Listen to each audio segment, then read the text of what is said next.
Alright, so here we go with some multi-part figures for, I believe this is the United States Navy crew for the PT boat that Bill built. And basically they're pretty straightforward. Most of these figures only have 6 parts. So there's not a whole lot of extra little bags or pouches or anything to add to them, because they're just to crew the boat. But as you can see, pardon the camera because it's kind of like an autofocus thing, but they have a fair amount of detail.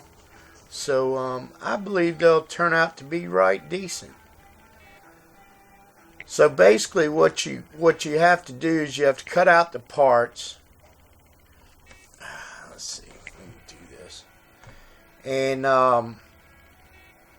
if you cut out the parts, clean them up with all the little mold stubs and the mold lines, then and start putting them together, because these right here have little blocks on them, so you can line up their arms and legs and stuff where they'll be in position for the places they were meant to go on the boat itself, like to man the guns or to be at the helm or whatever.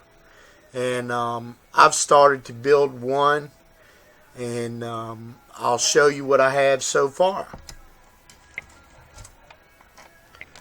This is basically one. All I have to do is add his arms and his helmet, which I'll do that, and then we can commence to paint him up.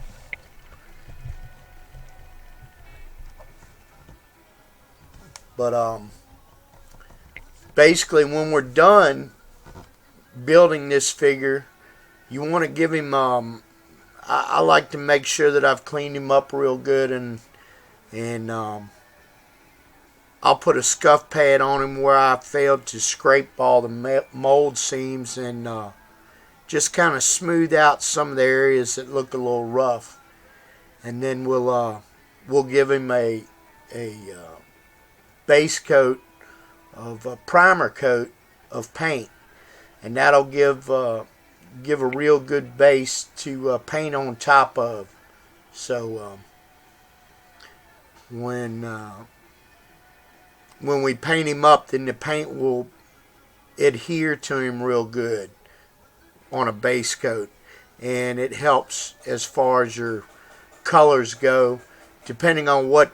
If you want to give him a dark base coat, then things tend to be a little darker. If you give them a light base coat, then it helps you pick out any flaws in the beginning, but it also lightens up your base coat in a way. And you'll see what I'm talking about when we go through this process.